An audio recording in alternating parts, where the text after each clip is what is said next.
뉴스의 깊이를 더하는 시간, 뉴스 더하기 김현수입니다. BTS의 제이홉, 반기문 전 유엔 사무총장, 그리고 걸그룹 출신의 방송인 미주까지 이들의 공통점이 있는데요. 뭘까요? 저희가 어제도 관련 소식 전해드렸습니다만 지난 1일부터 시행된 고향사랑 기부제에 동참한 사람들입니다.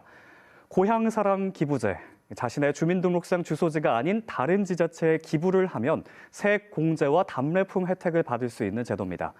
10만 원 이하는 모두 세액 공제를 받고 10만 원을 넘는 금액은 16.5%가 세액 공제되는데요. 기부금 30% 상당의 답례품도 받을 수 있습니다. 만약에 10만 원을 기부하면 세액 공제 10만 원에 3만 원 상당의 답례품까지 모두 13만 원 상당의 혜택이 있고요. 110만 원을 기부했다고 하면 이 중 10만 원은 전액 세액 공제, 나머지 100만 원은 16만 5천 원의 세액이 공제되고요. 33만 원 상당의 답례품까지 모두 59만 5천 원 상당의 혜택이 돌아갑니다.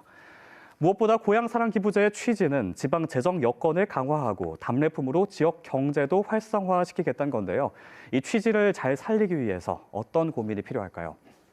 고향사랑 기부제의 모체가 된 일본의 고향 납세제를 통해서 한번 살펴보겠습니다. 일본에서 고향 납세제가 시작된 건 지난 2008년. 우리보다 일찍이 지방 소멸 위기가 찾아온 일본이 역시 지방 재정 위기를 극복하고자 도입한 건데요.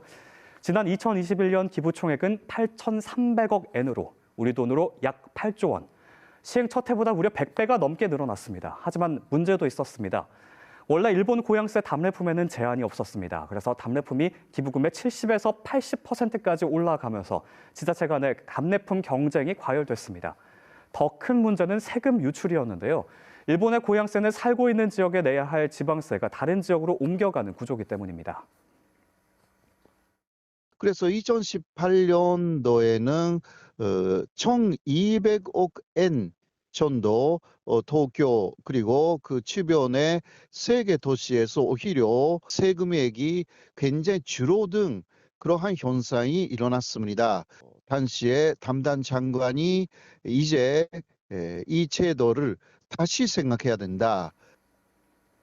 일본의 사례를 보면 우리나라도 중앙정부 세금이 지방으로 유출되는 이런 문제도 장기적으로는 생각해 볼 수 있겠지만 그건 우리나라 고향사랑 기부제가 그만큼 활성화가 됐을 때 얘기고요. 먼저 그렇게 되기까지 주목할 만한 점, 일본의 고향세를 견인한 건 지자체의 답례품이란 겁니다. 우리나라 고향사랑 기부제도 기왕이면 고향에 기부하라는 취지에서 고향이란 말이 붙었지만 사실은 주소지만 아니라면 어디라도 답례품을 보고 기부할 수 있습니다. 하지만 우리 지역을 포함한 곳곳에서는 고향사랑 기부 답례품이 형식적이고 특성도 없다는 지적이 꾸준히 나오고 있는데요. 그래서 전문가들 사이에서는 지금 당장 일본 수준인 규제를 완화해서 제도 자체를 활성화시킬 필요가 있다는 주장도 나오고 있습니다. 지자체 간의 선의의 경쟁으로 더 양질의 답례품이 많이 나올 수 있다는 겁니다. 이런 가운데 지난해 한 설문조사 결과에 따르면 우리나라 사람들 가운데 고향사랑 기부제를 잘 알고 있다는 응답은 1.6%에 불과했다고 합니다. 전혀 모른다는 응답은 73.7%였는데요. 유명인들의 적극적인 참여가 잇따르고 있는 고향사랑 기부제. 앞으로 이들의 유명세만큼이나 널리 알려지고 지방 소멸 위기를 타파할 수 있는 제도로 자리 잡길 기대해 봅니다. 지금까지 뉴스 더하기였습니다.